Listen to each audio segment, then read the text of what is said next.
લોકપ્રશ્નો બાબતે કમિશનરને રજૂઆત કરવા સાથે આશ્ચર્યજનક કાર્યક્રમ આપવાની જાહેરાત કરનાર આપના કોર્પોરેટરોએ પાલિકાને માથે લીધી હતી।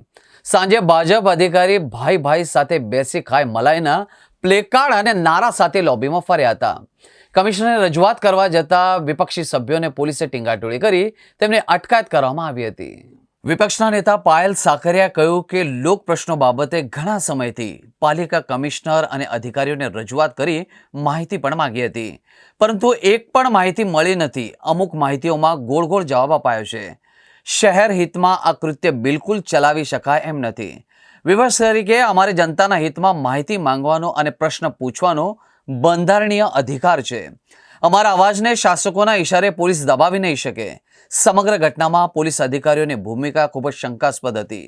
અમારા કોર્પોરેટર અને પદાધિકારીઓ જાણે કોઈ રીઢા ગુનેગાર હોય તેમ બેફામ ટીંગાટોળી કરીને ખેંચીને પોલીસ વાનમાં બેસાડવામાં આવ્યા હતા। વિપક્ષના નેતા પાયલ સાંકરિયા, પૂર્વ નેતા ધર્મેશ ભંડેરી સહિતના કોર્પોરેટર કાર્યકરોએ ત્યાં જ નારા શરૂ કર્યા હતા, જેથી પોલીસ કર્મચારીઓ સાથે ઘર્ષણ પણ થયું હતું, જેમાં આપના કોર્પોરેટરનો શર્ટ પણ ફાટી ગયા હતા, તેમજ મહિલાઓને પણ માર્યો હોય તેવા આક્ષેપો પણ કરવામાં આવ્યા હતા। આખરે પોલીસે અટકાયતી પગલાં ભર્યા હતા।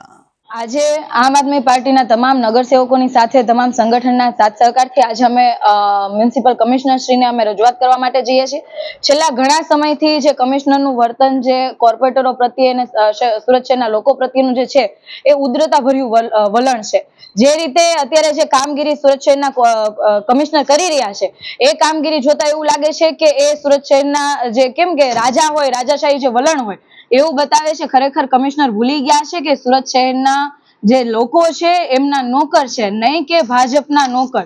હાલમાં જે એમની કામગીરી છે ભાજપના નોકરની કામગીરી હોય એવી એ કામગીરી કરે છે। જેટલા પણ આમ આદમી પાર્ટીના જે નગરસેવકો છે, અમે લોકો જે પ્રશ્નો પૂછીએ છીએ, લોકહિતની જે માંગણીઓ છે, જે પત્રો લખીએ છીએ, આજ દિન સુધી એમના ના તો એ જવાબ આપી શક્યા છે। જે પ્રશ્નો બજેટ અનુસંધાને પૂછવામાં આવ્યા છે એમનો જવાબ નથી આપી શક્યા।